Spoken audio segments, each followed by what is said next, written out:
নেত্রকোনা সুনামগঞ্জে হাওরে হচ্ছে দেশের বৃহত্তম উড়াল সড়ক, দৈর্ঘ্য 13.5 কিলোমিটার, বাস্তবায়ন করবে এলজিইডি।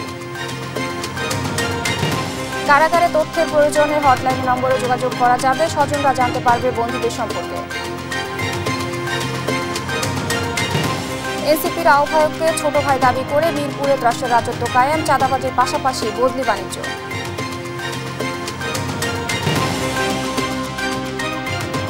মানিকগঞ্জের শিবালয় হরিরামপুরে পদ্মা যমুনা তীব্র ভাঙন, নদীতে বিলীন কৃষি জমি সহ অসংখ্য ঘরবাড়ি। বনদস্যুর আতঙ্কে দিশেহারা সুন্দরবনের বনজীবীরা, অত্যাচার নির্যাতনে বাধ্য হচ্ছেন পণে টাকা দিতে।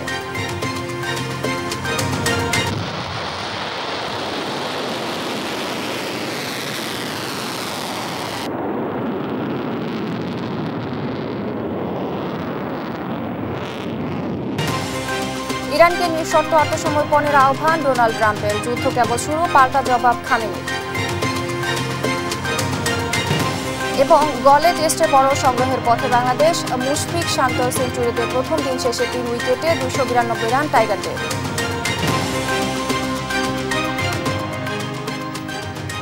দেখছিলেন শিরোনাম সংবাদ সকালের সঙ্গে আছি আমি স্নিগ্ধা খান। এবার বিস্তারিত। বাংলাদেশের বৃহত্তম উড়াল সড়ক নির্মিত হচ্ছে নেত্রকোনা সুনামগঞ্জ হাওরে, যার দৈর্ঘ্য 13.46 কিলোমিটার। এর মাধ্যমে বদলে যাবে হাওরে ঘেরা সুনামগঞ্জ ও নেত্রকোনা জেলার চিত্র। প্রায় 3.5 কোটি টাকা ব্যয়ে কোনো বিদেশি প্রতিষ্ঠান নয়, বাস্তবায়ন করছে স্থানীয় সরকার প্রকৌশল অধিদপ্তর। উড়াল সড়ক নির্মিত হলে এ অঞ্চলের আর্থসামাজিক উন্নয়ন ত্বরান্বিত হবে। সাদ আহমেদের রিপোর্ট।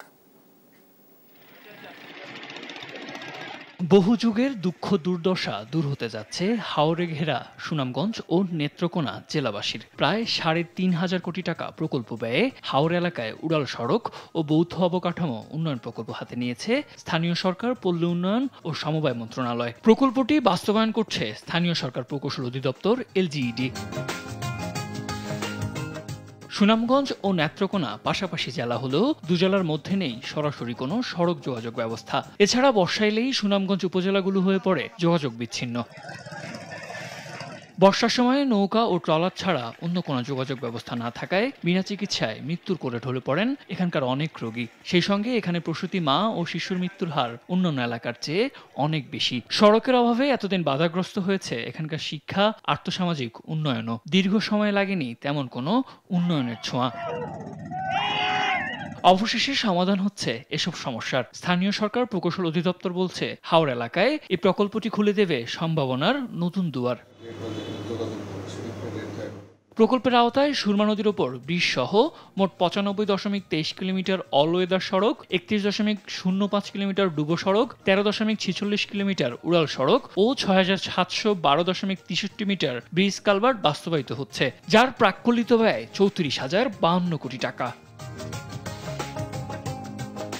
প্রকল্পটি মোট 22টি প্যাকেজে বাস্তবায়িত হবে। ইতোমধ্যেই একটি প্যাকেজের কাজ সমাপ্ত হয়েছে। টেন্ডার প্রক্রিয়া চলমান রয়েছে 12টি প্যাকেজের কাজের।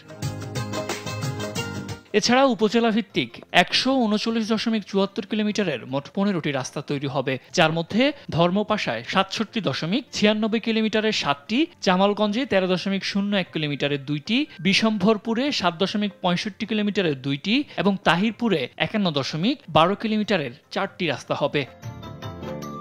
একান্ত সাক্ষাৎকারে দেশ টিভিকে এলজিইডির প্রধান প্রকৌশলী মোহাম্মদ আব্দুর রশিদ মিয়া বলেন, প্রকল্পটি সুনামগঞ্জ জেলা সদর হতে বিচ্ছিন্ন ধর্মপাশা ও মধ্যনগর উপজেলাকে সংযুক্ত করবে।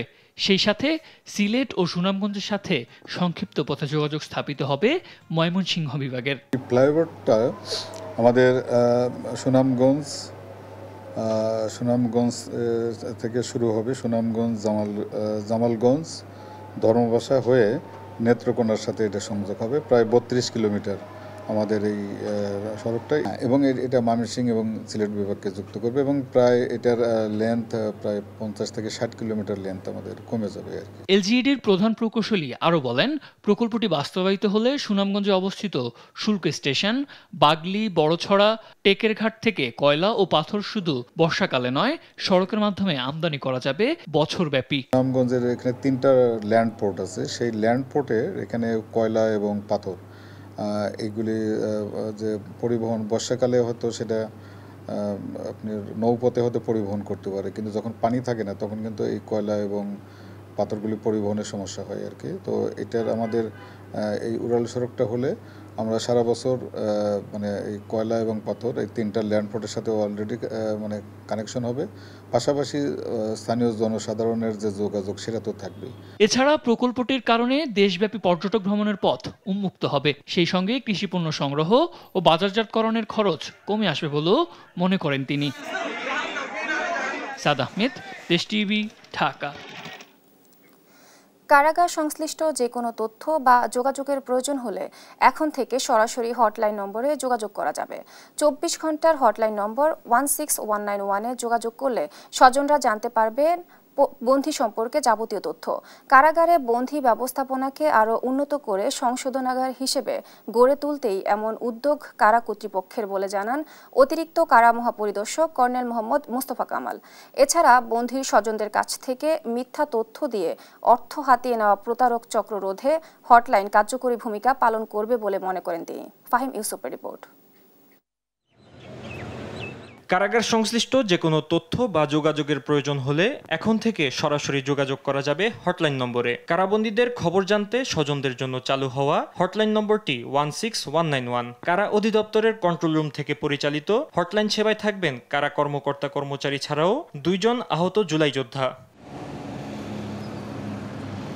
রাখিব নিরাপদ, দেখাবো আলোর পথ স্লোগান সঙ্গে নিয়ে ও কারাগারগুলোকে সংশোধনাগার হিসেবে গড়তে এমন উদ্যোগ কারা কর্তৃপক্ষের। হটলাইন সেবায় দেশের 13টি কেন্দ্রীয় কারাগার ও 55টি জেলা কারাগারে থাকা বন্দীদের সম্পর্কে 5টি সেবা পাবেন স্বজনরা। হটলাইন নম্বরে তথ্য জানতে খরচ হবে প্রতি মিনিট 40 পয়সা। যে কোনো নাগরিকের কারাগারে আটকের তথ্য জানতে জাতীয় পরিচয়পত্র নম্বর দিলে যাচাই করবে কারা কর্তৃপক্ষ। এরপর হটলাইন নম্বর থেকেই বন্দির স্বজনকে সকল তথ্য জানাবে তারা। বন্দি ব্যবস্থাপনায় আমূল পরিবর্তন আনতে বাংলাদেশ জেলের নাম পরিবর্তন করে কারেকশন সার্ভিস বাংলাদেশ করতে মন্ত্রণালয়ে প্রস্তাবনা জমা দেওয়া হয়েছে বলে জানান অতিরিক্ত কারা মহাপরিদর্শক। বলেন, কারাগারকে দুর্নীতিমুক্ত করতে এই হটলাইন সেবা বিশেষ ভূমিকা রাখবে। আমরা কারাগারকে একটা পরিচ্ছন্ন প্রতিষ্ঠান হিসেবে, আমরা দুর্নীতিমুক্ত প্রতিষ্ঠান হিসেবে গড়ে তুলতে চাই। এই প্রেক্ষাপটে এই সমস্ত সেবাগুলো আমরা চালু করেছি যেখানে কোনো অর্থের কোনো লেনদেন হয় না। আগে অনেকেরই অনেক ধারণা ছিল বা ভুল ধারণা ছিল। আমরা এই ভুল ধারণা থেকে বের হয়ে এই হটলাইনের মাধ্যমে লোকজন তাদের যে প্রত্যাশিত সেবাগুলো আছে সেগুলো তারা জানাতে পারেন। ইভেন আমরা কমপ্লেনও নিচ্ছি। কেউ যদি সরাসরি কোনো ধরনের কোনো কিছু করে আমরা সেই কমপ্লেনগুলো নিচ্ছি, সেগুলোকে আমরা যাচাই বাছাই করছি এবং প্রয়োজনে পানিশমেন্টের আওতায় তাদেরকে নিয়ে আসবো। আমাদের বাংলাদেশ জেলের নাম পরিবর্তন করে কারেকশন সার্ভিস বাংলাদেশ এরকম একটা প্রস্তাবনা অলরেডি মন্ত্রণালয়ে বিবেচনাধীন রয়েছে। পাশাপাশি কারেকশনাল ইন্ডাস্ট্রিয়াল পার্ক পরিচালনার মাধ্যমে বন্দীদের পুনর্বাসনের পরিকল্পনার কথাও জানান কর্নেল মোহাম্মদ মুস্তফা কামাল। বন্দীদেরকে আমরা আর শুধুমাত্র আটকে না রেখে তাদেরকে আমরা কাজে লাগাতে পারবো। তারা আসলে একটা ওয়ার্কফোর্স হিসেবে কাজ করবে, যেটা অন্যান্য দেশেও আছে, এবং এই ওয়ার্কফোর্স বা সংশোধনাগারের পদ্ধতি হিসেবে সেই বিভিন্ন কাজের সাথে যুক্ত হবেন। আমরা প্রাথমিকভাবে যেরকম চিন্তা করছি যে একটা কারেকশনাল ইন্ডাস্ট্রিয়াল পার্ক হবে, যেই ইন্ডাস্ট্রিয়াল পার্কে 10 থেকে 12টা ফ্যাক্টরি থাকবে, যে ফ্যাক্টরিগুলো পরিচালিতই হবে গিয়ে বন্দীদের মাধ্যমে। মূলত কারাগারকে প্রকৃত সংশোধনাগারের রূপান্তরের অংশ হিসেবে গত জানুয়ারিতে এ সেবা উদ্বোধন করেন স্বরাষ্ট্র উপদেষ্টা জাহাঙ্গীর আলম চৌধুরী। ফাহিম ইউসুফ, দেশ টিভি, ঢাকা। এনসিপির আহ্বায়ক নাহিদ ইসলামের ছোট ভাই দাবি করে মিরপুরে যেন এক ত্রাসের রাজত্ব কায়েম করেছে বৈষম্য বিরোধী ছাত্র আন্দোলনের বেশ কিছু নেতা। অফিসে ধরে এনে ব্যবসায়ীকে অমানবিক নির্যাতন করে ব্ল্যাঙ্ক চেক ও স্ট্যাম্পে নেন জোরপূর্বক স্বাক্ষর। সরকারি অফিসে বদলি বাণিজ্য কিংবা চাঁদাবাজি কি অপকর্ম নেই তাদের? দেশ টিভির হাতে এসেছে এমন তুগলকিকাণ্ডের একাধিক তথ্য ও প্রমাণ। অবশ্য এদের বিরুদ্ধে ব্যবস্থা নেওয়ার কথা জানিয়েছেন নাহিদ ইসলাম নিজেই। সালাউদ্দিন রাসেলের ছবিতে অনুসন্ধান করেছেন এম.এ. আজিম।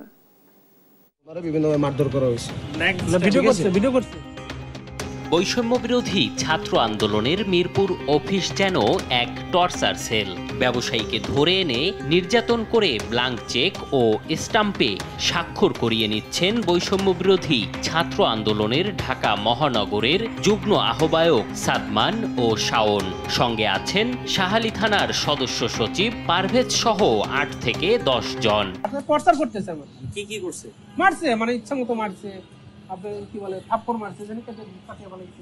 কে মারছে? কে থাপ্পড়টা মারছে? কে হ্যাঁ থাপ্পড়টা মারছে? কে মানে উনি একটা খুব জোরে বাড়ি দিছে, আমার এখানে ভেঙে গেছে। এ চক্রের অধিকাংশ সদস্যই এনসিপির আহ্বায়ক নাহিদ ইসলামের ছোট ভাই পরিচয়ে দাপিয়ে বেড়ান মিরপুর জুড়ে। নাহিদ ইসলামের সঙ্গে তোলা একাধিক ছবি সামাজিক যোগাযোগ মাধ্যমে প্রকাশ ও বিভিন্ন দপ্তরে কর্মকর্তাদের দেখিয়ে করেন প্রভাব বিস্তার। এমন একাধিক ভিডিও ফুটেজ আসে দেশ টিভির হাতে।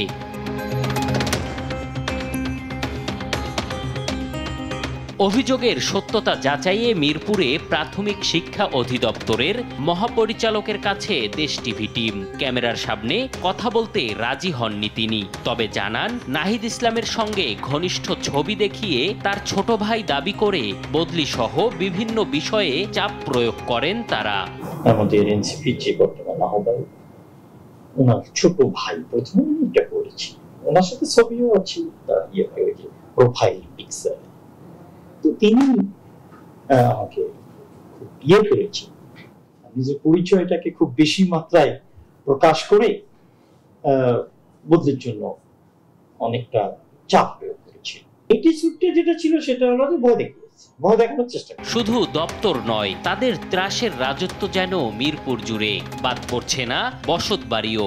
কদিন আগে শুধু হামলা নয়, লুটপাটও চালায় এরা, যার বিচার চাওয়া তো দূরে থাক, সে ঘটনা মনে করতেই ভয়ে আটকে ওঠেন ভুক্তভোগীরা। আমরা মেন্টালি ওই স্টেটে নাই ভাই, আমাদের বাচ্চারা শেষ হয়ে যাবে। বাচ্চাগুলো এখনো ট্রমাটাইজ হয়ে ঘুমাইতে পারে না। ওই দিনের রেকর্ডটা শুনে বিশ্বাস করছেন না তো, ওরা এই জাস্ট জানবে আমাদের বাসার সামনে সব নিয়ে হাজির। আপনারা তো দুজনের নাম দিচ্ছেন না, অসংখ্য, কয়টার নাম বলবো। এবার বৈষম্য বিরোধী ছাত্র আন্দোলনের এ নেতাদের সম্পর্কে জানতে জাতীয় নাগরিক পার্টির আহ্বায়ক নাহিদ ইসলামের মুখোমুখি হতে চাই আমরা। তবে ক্যামেরার সামনে কথা বলতে রাজি হননি তিনি। বলেন এদের কর্মকাণ্ড সম্পর্কে কিছুই জানেন না, তাদের বিরুদ্ধে ব্যবস্থা গ্রহণেরও দাবি করেন তিনি। বিষয়টি নিয়ে কথা বলতে বৈষম্য বিরোধী ছাত্র আন্দোলনের কেন্দ্রীয় কার্যালয়ে গিয়ে পাওয়া যায়নি কাউকে। ফোন কলও রিসিভ করেননি মুখপাত্র উমামা ফাতিমা, দেননি মুঠোফোনে পাঠানো খুদে বার্তার জবাবও। তাহলে নাহিদ ইসলামের সঙ্গে তোলা ছবি পুঁজি করেই কি মিরপুরে ত্রাসের রাজত্ব গড়ে তুলেছেন সাদমান শাওনরা? জানতে তাদের মুখোমুখি আমরা। তাদের দাবি কারো পরিচয়ে প্রভাব বিস্তার করেননি। আওয়ামী লীগের সঙ্গে যোগাযোগ থাকার অপরাধে হামলা ও ধরে এনে পিটিয়েছেন তারা। আওয়ামী লীগের কিছু তার সাথে মানে যোগাযোগে তথ্য প্রচারের পাওয়া গেছে, ওটা নিয়ে একজন হচ্ছে আমাদের একজন শাহালী, সে হচ্ছে তাকে একটা আঘাত করে বসছে পিঠে। নাহিদ বলেন বা অন্য যারা আছেন, আমরা কিন্তু সবাই একই সেশনের। আমি 2016-17 সেশনের, ওরা হচ্ছে 2016। সেখানে বন্ধুর পরিচয় ব্যবহার করে কোনো ধরনের বাড়তি ফায়দা নেওয়া, এটা আসলে কোনোভাবে আমাদের মোটিভের সাথে যায় না।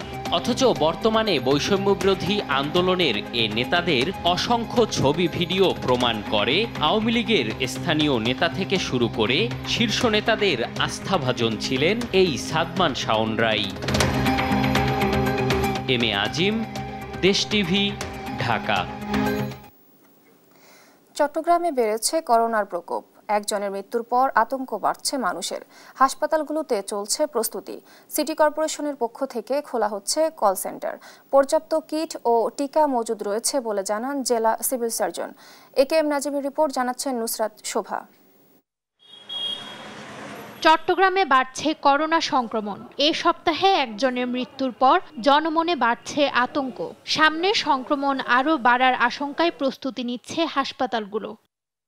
এরই মধ্যে কিছু হাসপাতালকে কোভিড ডেডিকেটেড হিসেবে ঘোষণা করা হয়েছে। খোলা হচ্ছে কল সেন্টার, যেখানে পাওয়া যাবে করোনা সংক্রান্ত সার্বক্ষণিক টেলিফোন সেবা।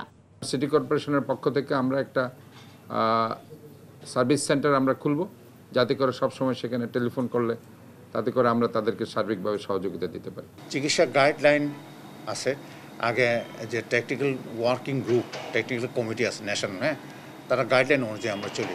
এদিকে চট্টগ্রাম মেডিকেল কলেজ হাসপাতালে করোনা পরীক্ষা শুরু হলেও জেনারেল হাসপাতাল পুরোপুরি প্রস্তুত নয়। কর্তৃপক্ষ বলছেন লোকবল সংকটের পাশাপাশি কিছু যন্ত্রপাতি এখনো সচল করা সম্ভব হয়নি। যদি কোনো পেশেন্ট এরকম চলে আসতে পারে ডায়ালাইসিস রোগী উইথ কোভিড, তাহলে তাদেরকে আমরা ওই ডায়ালাইসিস মেশিনে তাদেরকে আমরা ব্যবস্থা আছে, এরকম কোনো সমস্যা হবে না। কোভিডকে কেন্দ্র করে আসলে আমরা আমাদের সীমাবদ্ধতাগুলোকে আলোচনা করতেছি।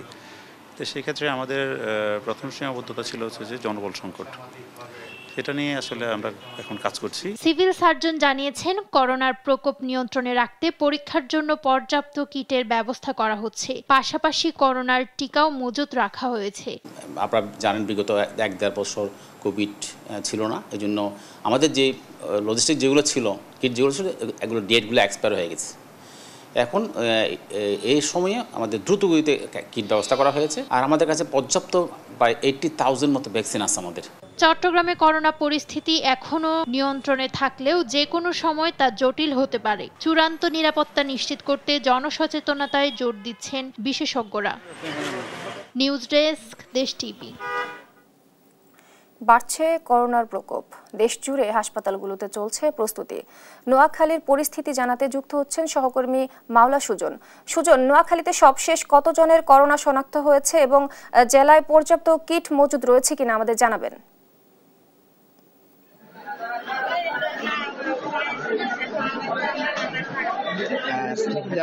আমি এখন দাঁড়িয়ে আছি নোয়াখালী জেনারেল হাসপাতালে। তো আপনি নিশ্চয়ই দেখতে পাচ্ছেন যে আমার পিছনে যে এখানে যে হাসপাতালে যে আউটডোর রয়েছে, বহির্বিভাগ যেটি রয়েছে, সেখানে যে একটি যে রোগীদের প্রচন্ড চাপ রয়েছে। আসলে এই রোগীদের মধ্যে কিন্তু বেশিরভাগই যারা এসেছেন আত্মীয়, যারা এসেছেন রোগীসহ, তারা কিন্তু অনেকেই কিন্তু করোনা সম্পর্কে অসচেতন এবং তারা মাস্কবিহীন অবস্থায় রয়েছেন।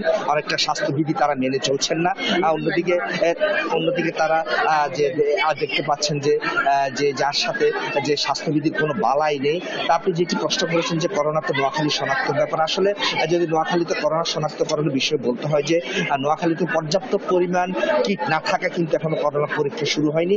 একই সাথে নোয়াখালী মেডিকেল কলেজে যে করোনা শনাক্তকরণের যন্ত্রপাতি রয়েছে সেগুলো অচল থাকা কিন্তু এখনো করোনা পরীক্ষা শুরু হয়নি। তো নোয়াখালী জেলা সিভিল সার্জন অফিস থেকে যেটি জানতে পেরেছি যে তারা কিট সংকটের কাটিয়ে ওঠার জন্য চাহিদাপত্র তারা ঢাকা প্রেরণ করেছে। একই সাথে যে করোনার যে শনাক্তকরণ যন্ত্রপাতি সেটি সচল করার জন্য তার উদ্বোধন কর্তৃপক্ষকে জানিয়েছে। স্নিগ্ধা, আরেকটি তথ্য আপনাকে জানিয়ে রেখেছে যে করোনা সম্পর্কে যে নতুন ভ্যারিয়েন্ট সে সম্পর্কে মানুষকে সচেতন করার জন্য নোয়াখালী স্বাস্থ্য বিভাগ তথা নোয়াখালী জেলা সিভিল সার্জন কার্যালয়ের পক্ষ থেকে কিন্তু কোনো আমরা প্রচারণা আর দেখতে পাইনি। তো আমি এখন এই বিষয়ে কথা বলবো একজন সাধারণ নাগরিকের সাথে। আমি তার কাছে জানতে চাইবো যে করোনার যে নতুন সংক্রমণ চলছে যে বা যে ভ্যারিয়েন্ট নতুন, সেটি সম্পর্কে আপনি সিভিল সার্জনের কোনো প্রচারণা লক্ষ্য করা গেছে কিনা? ধন্যবাদ আপনাকে। এখানে যে করোনা যে পূর্বাভাস, আপনারা জানেন যে ইতিমধ্যে গণমাধ্যমে পত্রপত্রিকা সম্প্রচারের মাধ্যমে জানা গেছে যে বাংলাদেশে আক্রান্ত শিকার মানুষ হয়েছেন, ক্রমান্বয়ে মৃত্যু সংখ্যা বৃদ্ধি পাচ্ছে। আমি নোয়াখালীবাসী হিসেবে বলবো, নোয়াখালীতে সে ধরনের কোনো প্রচারণা নেই।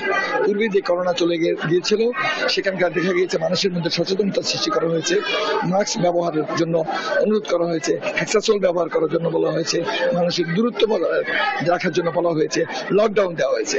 কিন্তু এখানে নোয়াখালীতে কোনো প্রচারণা কোনো কিছুই আমরা উপলব্ধি করতে পারি আমাদের নজরে পড়েনি। আমি যতটুকু জানি সিভিল সার্জন নোয়াখালী জানিয়েছেন তিনি একটি চিঠি সদর দপ্তরে পাঠিয়েছেন, ওনার মহাপরিচালকের কাছে পাঠিয়েছেন এই ব্যাপারে কি ব্যবস্থা গ্রহণ করা যায়। আমাদের এখানে একটা লক্ষণীয় বিষয় হচ্ছে আমরা নোয়াখালীবাসী কিন্তু আমরা এখানে সাফার করবো কিন্তু আমরা নোয়াখালীবাসী যদি পূর্ব পরিকল্পিতভাবে কোনো পরিকল্পনা হাতে না নেওয়া হয়। এখানে তথ্য অধিদপ্তর আছে, সম্প্রচার করা যায়, প্রচার করা যায়, মানুষের মধ্যে সচেতন করা যায়। আমি যেটি লক্ষ্য করেছি ব্যক্তি সচেতন হিসাবে অনলি 1%, মাত্র 1% লোক এখন মাস্ক ব্যবহার করছে এবং এখনো পর্যন্ত 99% লোকের মধ্যে যে করোনা আরো মহামারী আকারে ধারণ করে আসছে সেটি কোনো পরিলক্ষিত হচ্ছে না। তবে আমি মনে করি এই ব্যাপারে স্বাস্থ্য অধিদপ্তর, তথ্য মন্ত্রণালয় অতি দ্রুত সম্প্রচার করার জন্য, প্রচার করার জন্য, মানুষকে সতর্ক করার জন্য। তবে পরীক্ষা নিরীক্ষার জন্য যে যন্ত্রপাতি নোয়াখালী জেনারেল হাসপাতাল, নোয়াখালী মেডিকেল কলেজ কোথাও কিন্তু যন্ত্রপাতি যেসব ইনস্ট্রুমেন্টস দরকার সেগুলো পরীক্ষা নিরীক্ষা এখনো পর্যন্ত করা হয়নি। এই জন্য আমি বলবো আমরা নোয়াখালীবাসী কিন্তু এইগুলো আমাদেরকে সাফার করতে হবে। তবে এই ব্যাপারে জেলা সিভিল সার্জন তথা সরকার যেন এখন থেকে বড় ধরনের পদক্ষেপ গ্রহণ করে। ধন্যবাদ আপনাকে। আসলে তিনি যেমনটি বলছিলেন যে তিনি জানাচ্ছেন করোনা সংক্রমণ রোধে যে জেলা সিভিল সার্জনের কার্যক্রম অপেক্ষাটা কোনো তিনি দেখতে পারেন। অপরদিকে নোয়াখালী জেনারেল হাসপাতাল পক্ষ থেকে কিন্তু যে করোনা সচেতনতা যা সতর্কতা বা যেটি দেখতে পাচ্ছেন যে আমার পিছনে যে সাধারণ রোগী যারা রয়েছে স্বজন যারা রয়েছে তাদের মাঝে কোনো সতর্কতা দেখা যাচ্ছে না নোয়াখালী জেনারেল হাসপাতালে। এ হচ্ছে নোয়াখালী থেকে সর্বশেষ। ধন্যবাদ আপনাকে। নোয়াখালীর করোনা পরিস্থিতি জানাচ্ছিলেন আমাদের সহকর্মী মাওলা সুজন। মানিকগঞ্জের শিবালয় ও হরিরামপুরে পদ্মা ও যমুনা নদীর তীরে তীব্র ভাঙন শুরু হয়েছে। নদীতে বিলীন হয়ে গেছে বিদ্যালয়, হাট বাজার, মসজিদ, কবরস্থান, কৃষি জমি ও অসংখ্য ঘরবাড়ি। সহায় সম্বল হারিয়ে চরম দুর্দশায় দিন কাটাচ্ছেন ভাঙন কবলিত পরিবারগুলো। আব্দুল আলিমের পাঠানো তথ্য ও ছবিতে জানাচ্ছেন অঙ্কন চৌধুরী। মানিকগঞ্জের শিবালয় ও হরিরামপুর উপজেলার পদ্মা ও যমুনা নদীর ভয়াবহ ভাঙনে প্রতি বছর শত শত পরিবার সর্বস্ব হারাচ্ছেন। হরিরামপুরের 13টি মৌজার মধ্যে 12টি নদীগর্ভে বিলীন হয়ে গেছে, পাল্টে গেছে এলাকার মানচিত্র। বিদ্যালয়, হাটবাজার, মসজিদ, কবরস্থান, কৃষিজমি, বসতভিটা সহ সবই নদীগর্ভে বিলীন হয়ে গেছে। নদীর দুই পারের মানুষ ভাঙনে দিশেহারা ও দুর্বিষহ জীবনযাপন করছে। স্থানীয়দের অভিযোগ, অবৈধ ড্রেজার দিয়ে বালু উত্তোলনের ফলে নদী ভাঙন বেড়েছে। সময় মতো জেলা প্রশাসন ও পানি উন্নয়ন বোর্ড ব্যবস্থা নিলে এই দুর্দশা এড়ানো যেত।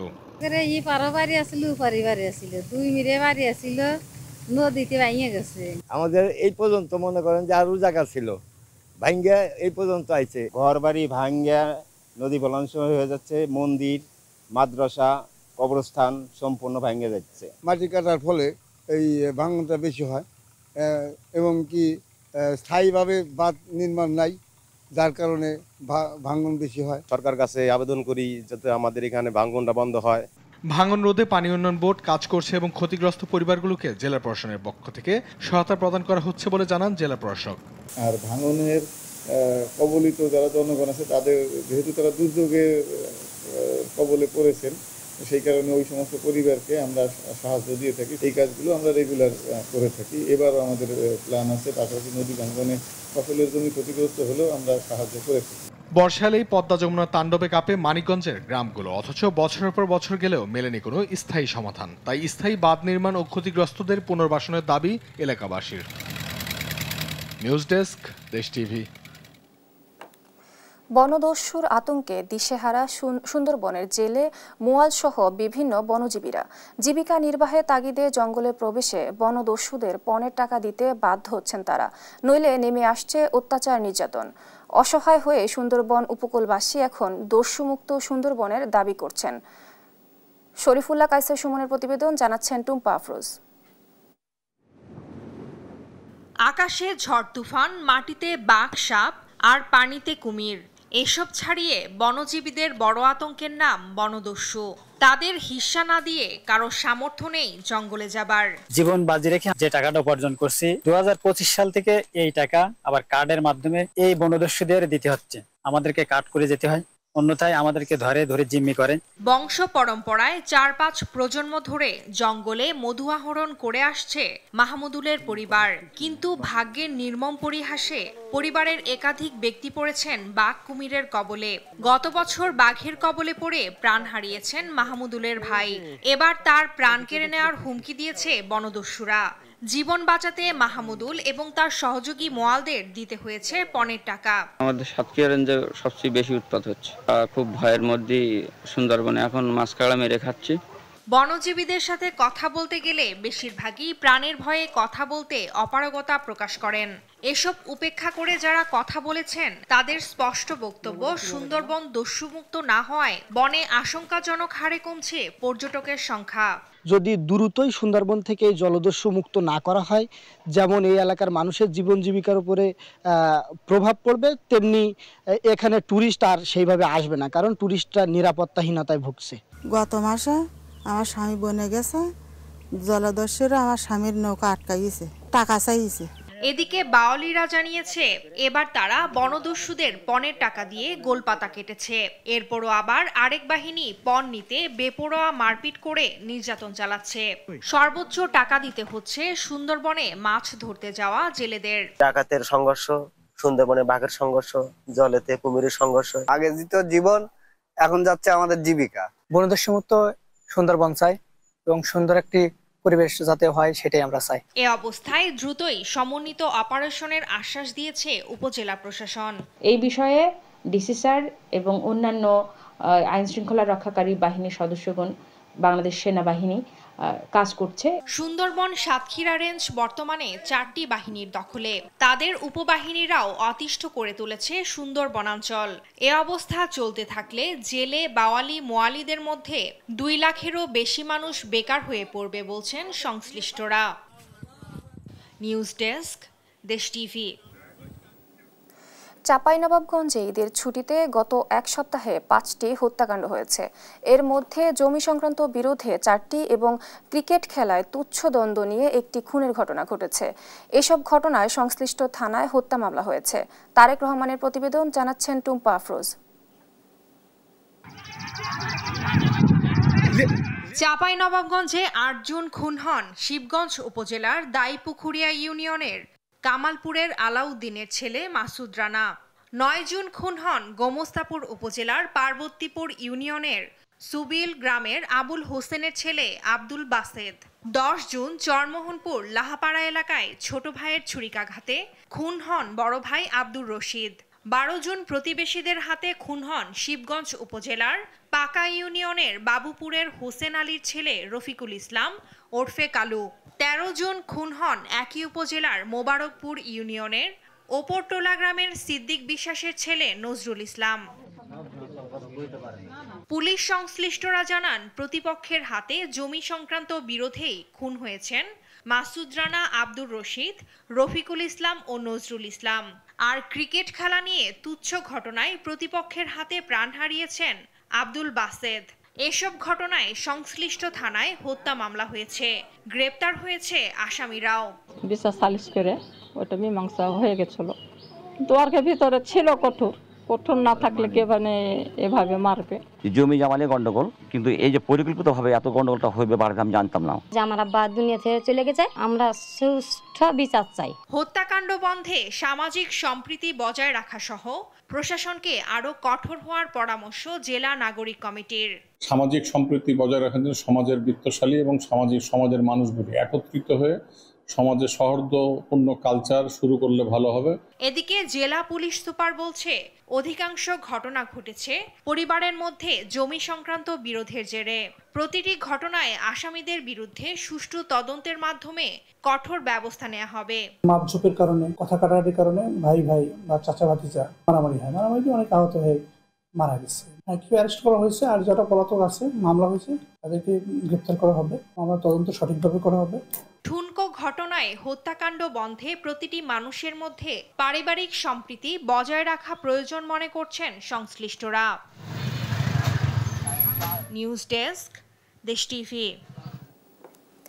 রাজধানীর মিরপুরে একটি ভবনে যৌথ অভিযান পরিচালনা করে 2 মাদক কারবারিকে আটক করেছে সেনাবাহিনী। আটককৃতরা সম্পর্কে দেবর ভাবি। এ সময় তাদের কাছ থেকে মাদক বিক্রির নগদ অর্থ, ইয়াবা এবং ছিনতাইকৃত মোবাইল ফোন উদ্ধার করা হয়। মঙ্গলবার রাতে গোপন সংবাদের ভিত্তিতে মিরপুর রাইনখোলা এলাকায় সি ব্লকের একটি বাসায় অভিযান চালায় দারুস সালাম আর্মি ক্যাম্পের একটি টহল দল। এ সময় আরিফুল ইসলাম রাজীব ও সানিয়া আক্তার নামে 2 জনকে আটক করে সেনাবাহিনী। আটককৃতদের কাছ থেকে 383 পিস ইয়াবা, নগদ 10,32,000 টাকা ও 28টি ছিনতাইকৃত মোবাইল ফোন উদ্ধার করা হয়। রাতেই তাদের শাহওয়ালী থানায় হস্তান্তর করা হয়।